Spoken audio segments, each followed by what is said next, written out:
Have you ever asked yourself why some men stop fearing God and start demanding fear from humans? Have you ever wondered how a human being slowly convinces himself that he deserves absolute obedience? Have you ever felt that power when separated from God does not protect but destroys? Before this story moves forward, remember this. This is not a distant history. This is your history. This channel belongs to you because you are from the children of Adam. And the story you are listening to is the story of how your own ancestors were ruled, broken, and awakened. From the earliest pages of the holy books, a warning echoes. The Bible tells of rulers who rejected divine authority and hardened their hearts. It speaks of kings who trusted their strength more than God. And when they did, compassion left their rule. The Torah warns that when a king rises above the law given by God, he becomes a curse upon his people. It reminds humanity that leadership without humility becomes oppression. The Quran declares that tyranny begins the moment man forgets he is a servant. It describes how Pharaoh claimed lordship, how he enslaved nations, and how his power collapsed when he denied accountability. All three scriptures speak one truth: power without God corrupts the soul. In the early generations after Adam, leadership existed, but it was simple. Elders guided tribes. Strength protected the weak. Wisdom was respected. There were no crowns. There were no thrones. Authority was responsibility. People gathered to listen not because they feared punishment but because they trusted guidance. But time changed the hearts of men. As the children of Adam multiplied, lands became crowded. Resources became limited. Fear was born, and fear is the seed from which tyranny grows. Men began to fight over water, over fertile land, over trade routes, over survival. The strongest warriors became protectors. Protectors became commanders. Commanders began giving orders, and orders slowly replaced advice. At first the people welcomed it, because safety felt warm. Walls were built, weapons were sharpened, enemies were pushed away. The people said, "He protects us, he feeds us, he leads us." But power whispers softly at first. Why should I bow when others bow to me? Why should I obey God when men obey my voice? This was the moment kingship was born without God. The first tyrant kings did not wear crowns. They did not sit on golden thrones. They ruled because people feared losing protection. Obedience replaced trust. Fear replaced faith. People stopped asking what God wants. They started asking what the ruler wants. This was the silent beginning of tyranny. In the lands between the rivers Mesopotamia, cities rose. Sumer, Akkad, Babylon. Kings ruled city-states. They claimed divine favor, but their laws no longer protected the weak. Justice became selective. Punishment became public. Fear became policy. Kings began carving their names into stone, not to remember God, but to be remembered as gods. Temples were built, but palaces stood taller. The ruler sat closer to worship than the creator. In Egypt the transformation went further. The king was no longer chosen by God. He was declared divine. The pharaoh was called the living God, the Son of the Sun, the Lord of the land. When a man believes he is divine, mercy dies. The people were no longer brothers.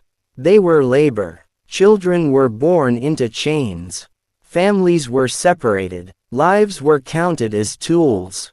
Massive structures rose toward the sky, but beneath them lay crushed generations. The tyrant smiled, because monuments fed his ego. In these societies, obedience was no longer a choice. It was survival. Speaking truth meant death. Questioning authority meant suffering. The tyrant kings understood one truth: Fear is stronger than faith when God is removed. Across the ancient world similar patterns emerged.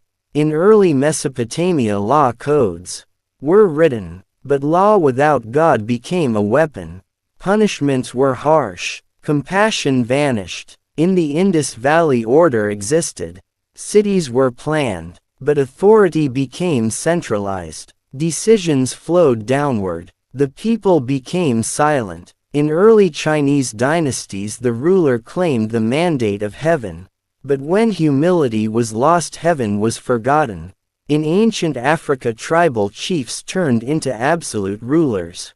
Spiritual guidance was replaced by dominance. Everywhere the story repeated. Power separated from God demanded worship.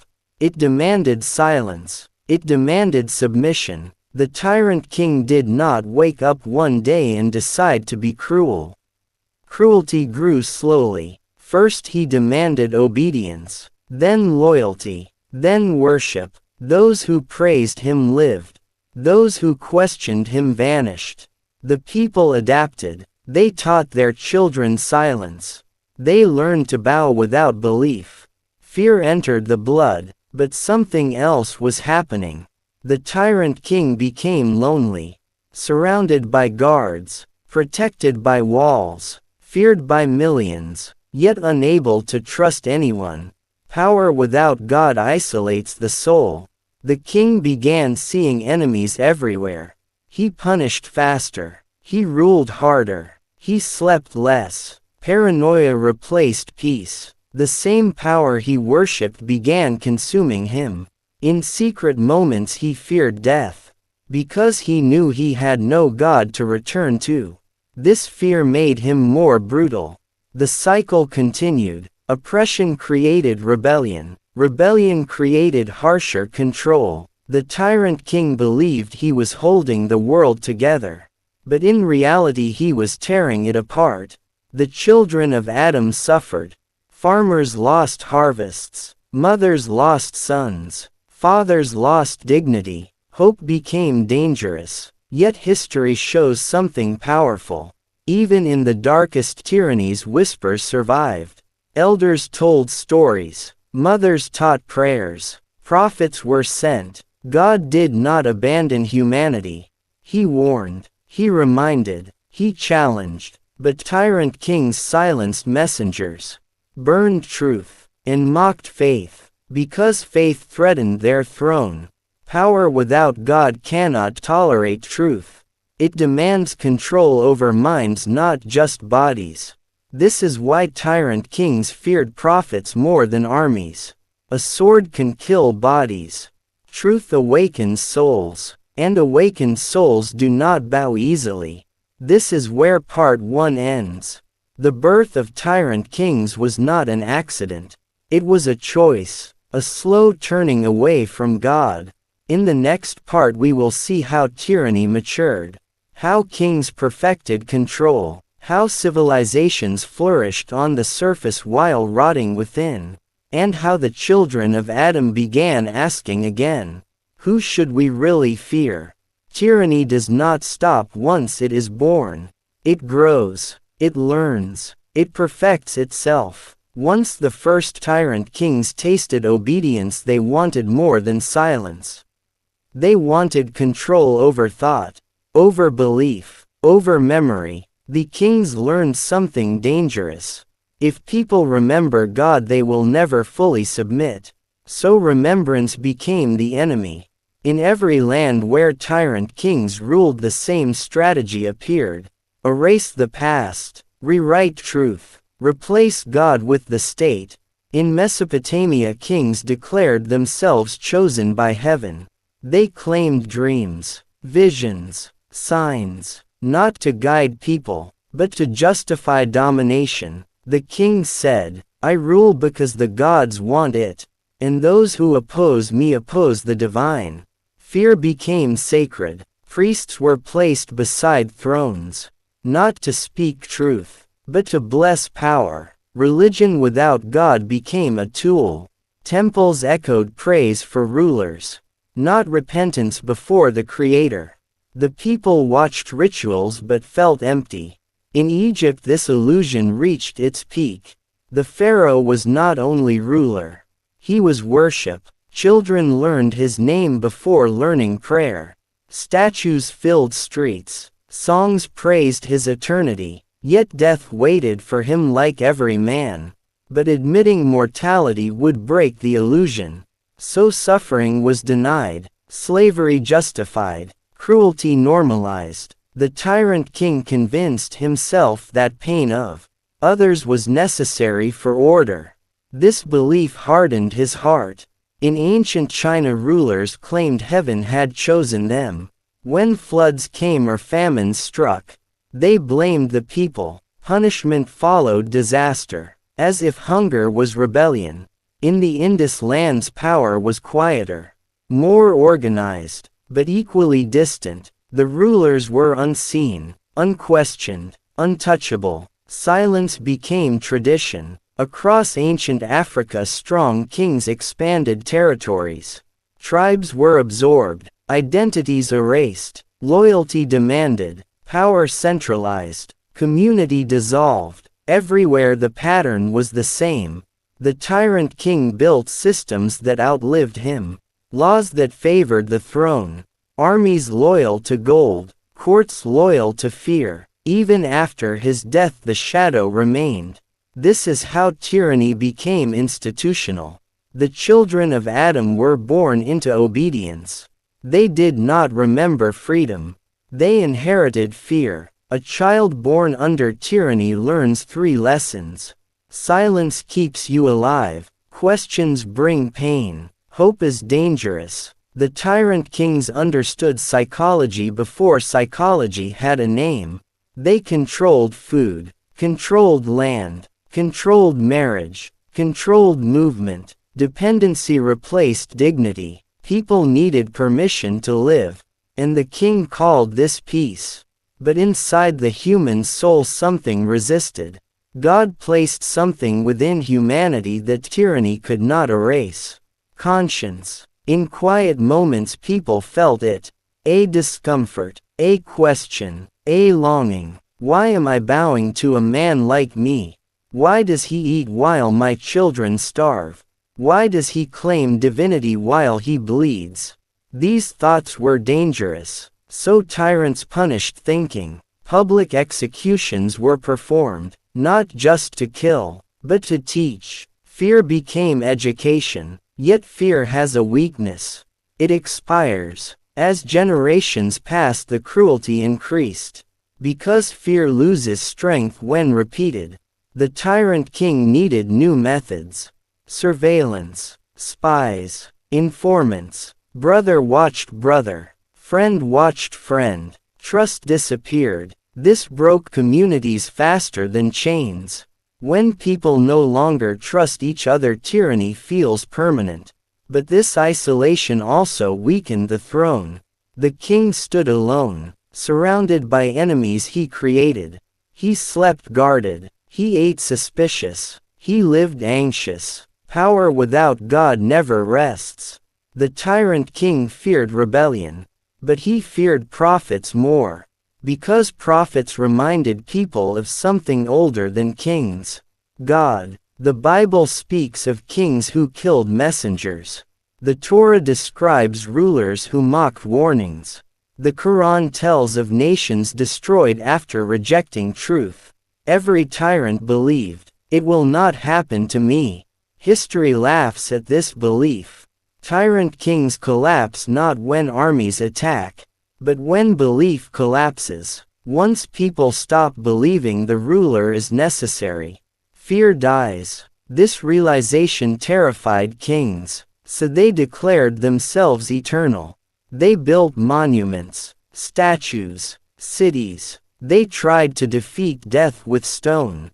But death always wins. When a tyrant king died, the people felt confusion, not freedom. Because tyranny had trained them. They asked, "Who will rule us now?" Chains had become familiar. This is the deepest tragedy. When oppression lasts long enough, people begin defending it. They say, "At least we have order." At least we survive. This is how tyranny sustains itself without force. Consent through fear. Yet history shows cracks, revolts, escapes, hidden faith, mothers whispering prayers to children, elders telling forbidden stories, travelers carrying truth between lands. God kept seeds alive, and these seeds would eventually break stone. In the next part we will witness what happens when tyrant kings overreach. When power believes itself invincible. When civilizations shine outwardly while collapsing inwardly. And we will return to the most important question. What happens when the children of Adam remember God again? Tyranny reaches its most dangerous stage when it believes it has won forever. At this point the tyrant king no longer rules only bodies. He attempts to rule destiny. He believes history ends with him. Civilizations under tyrant kings often looked powerful from the outside. Grand cities, wide roads, massive armies, endless monuments, but inside they were hollow. The people worked but did not hope. They lived but did not dream. They obeyed but did not believe. This is the final stage of power without God. In Mesopotamia mighty empires expanded. Assyria, Babylon. Kings called themselves kings of the world. They crushed cities, deported nations, erased identities. They believed terror was strength. But terror ages quickly. The more brutal the king became, the more fragile his rule grew. In Egypt the pharaohs commanded rivers and labor. They controlled grain. They controlled life. Yet when divine warnings came, they laughed, because power had deafened them. The Quran reminds how Pharaoh said, "I know no God for you other than me." That sentence sealed his fate. The Bible echoes how rulers who exalt themselves are humbled. The Torah reminds that arrogance invites collapse. History confirms it. Empires built on fear fall suddenly. The tyrant kings began overreaching. Taxes increased. Wars multiplied. Lives became disposable. The children of Adam were pushed beyond endurance. And something ancient awakened. Courage. Not loud courage. Not reckless courage. Quiet courage. People began choosing faith over fear. Some refused to bow. Some fled. Some resisted. Some prayed. The tyrant king responded with violence. But violence now fueled resistance. This is the paradox of tyranny. The harder it squeezes, the more it reveals its weakness. In ancient China, dynasties collapsed when heaven was believed to have withdrawn favor. In Mesopotamia, cities fell overnight. In Egypt, power shifted violently. The king who claimed eternity became a footnote. Statues broke, names faded, stone cracked, but the children of Adam survived. This is the lesson tyrant kings never understand. Power without God is temporary. Faith without power is eternal. When God is removed from leadership, kings become monsters. When God returns to hearts, monsters become men again. The story of tyrant kings is not ancient. It repeats. Any time power forgets accountability. Any time authority rejects humility. Any time leaders demand worship. Tyranny is reborn. This story is not meant to entertain you. It is meant to warn you. Because you are from the children of Adam. Your ancestors lived this, endured this, survived this, and the same test returns in every age.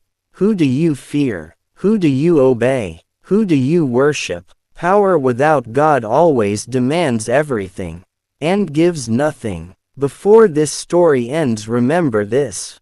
God never abandoned humanity. He sent reminders. He sent messengers. He sent warnings. And when people listened, civilizations healed. This channel exists for one reason. To remind you that this is your story, your journey, your inheritance. If this story made you think, if it made you uncomfortable, if it awakened questions, then stay with this channel. Because together we are tracing the journey from Adam to today, understanding how we arrived here, so we do not repeat the same chains. You are not watching history. You are remembering yourself. This is Son of Adam, and this journey continues.